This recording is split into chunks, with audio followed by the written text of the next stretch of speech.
What's up, guys? I'm Oregon Real Fishing. Welcome to episode 2 of Let's Talk Fishing.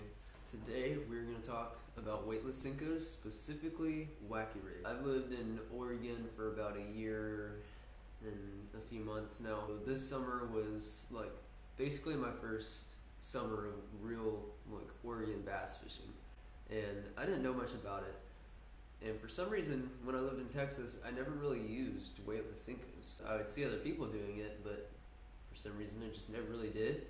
This summer I really kind of got started on that here. Yeah, I started using weightless Senkos on like 6-pound line with my lures, cast it way out there.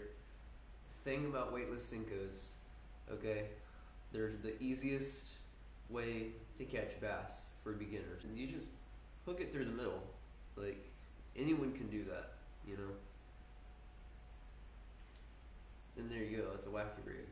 I don't like to use weight. I mean, some people will do it on a drop shot, like drop shot weight on bottom, but I like to go weightless. Now, the great thing about weightless Senkos and why they're so easy for beginners to catch bass on them is because normally they sink really slowly and the bass just take it like as it's sinking.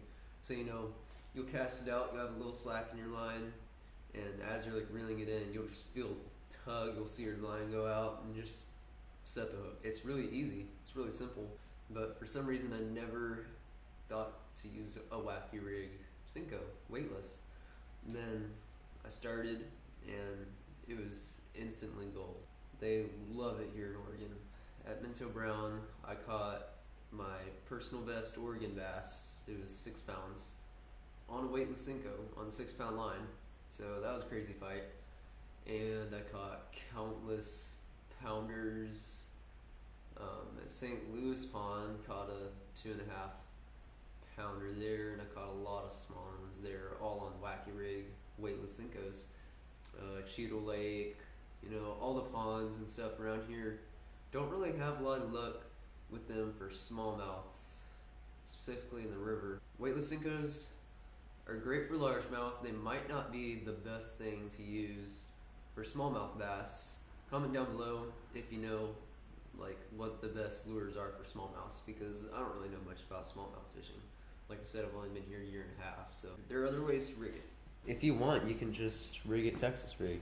Yeah, so basically when you have a Texas rig, you're gonna, you know, have like a slip weight. You don't have to have a weight. You could have it weightless and it'll just like slowly sink like that, and the end will be kind of spinning, and it'll just have really random, erratic movement. And when you retrieve, you can just jerk and it'll go kind of like that. You know, it has very interesting movement. I have caught bass on it like that.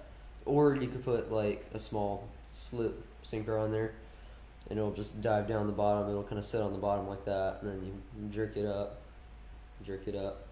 You know, there are lots of ways to fish Senkos, or you could do it on drop shot. Alright guys, that just about summarizes what I think about weightless Senkos. I'm Oregon Real Fishing. Thanks for watching.